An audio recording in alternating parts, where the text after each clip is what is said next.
Welcome to our first video in a 2-week-long series where we're going to release daily videos about how to get started with Microsoft Teams in your classroom. We're going to start by clicking on Teams from the office.com landing page or from our waffle, whichever you are used to doing.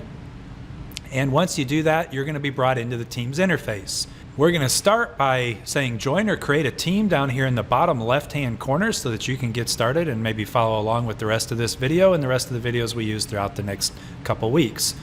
When you click on join or create a team, you can also join a team right here by entering a code. We'll look at that a little bit more over the next couple days, but we're going to start by creating a team right here. When that comes up, you're going to be given 4 options. The biggest difference in each of these is the type of notebook that can be created within that team and how some of that is separated. Think of your classes and your staff members as being similar to each other in the sense that they're going to create what we call the staff or the class style notebook, where you have the content library, the collaboration space, and then private spaces. Your PLC notebook and your anyone, or your PLC team and your anyone team are going to create more of the general style notebook where everybody has full access to everything within that notebook. So teams also have the ability to connect OneNote notebooks with it, and that will be one of the big differences that you see with the different styles of teams. But for now, we want to create a new class team. When you do that, you enter in your text for your name and your description, and then you're going to click the next button. After you click the next button, you're going to be given the choice to add in students or teachers. All you have to do is start typing in the name of the student. Once it pops up there, you can click on that and say add. After you're done entering in students and teachers, which you can do at a later time, you're going to be brought into the general channel of your new team.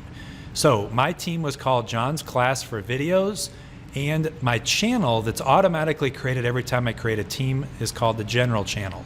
So every team that I have here, you'll see, has this general option. We'll talk a little bit more about channels and tabs later.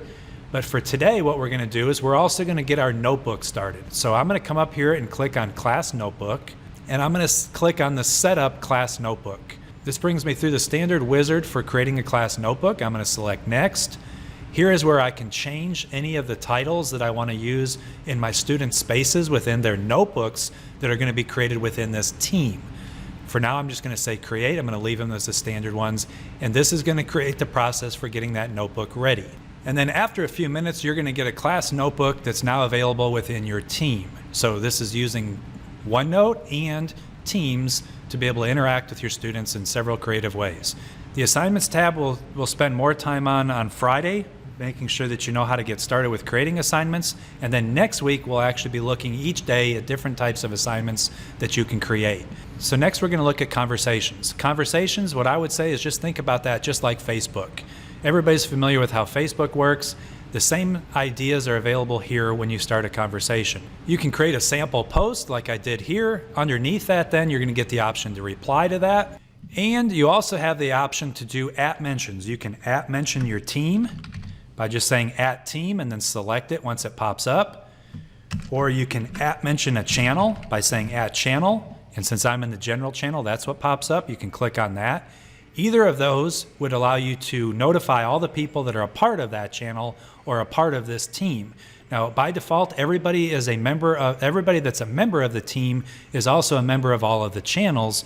The next option we have here is the Files tab. The Files tab is just like what you would see in SharePoint or in OneDrive. You're now going to have, though, a nice segmented area for just files that you want to share with your whole team. Understand that by default, these are edit access for everybody in your team. There is a way that you can create a read-only folder by going through SharePoint, but all you have to do is click the new option. You can create a new folder and new documents within that, or you can upload files into this space. The next thing we're going to do is we're going to click on the heading here for our team, and when we do, we're going to be brought to the area where we can change our settings. And on Sunday, we'll look more in depth on all the different settings that's available. Let's wrap up our Teams overview video here by just discussing what's available in the menu here on the left. When you click on the activity feed, you're going to see anything that's listed here where somebody has @mentioned you, @mentioned a channel, or a team that you are a part of. If you click on the chat option, this is where you can now have private conversations with people. So the next option there is the meetings. This is going to be where you can create meetings if you wanted to have a video call with anybody from any of your teams.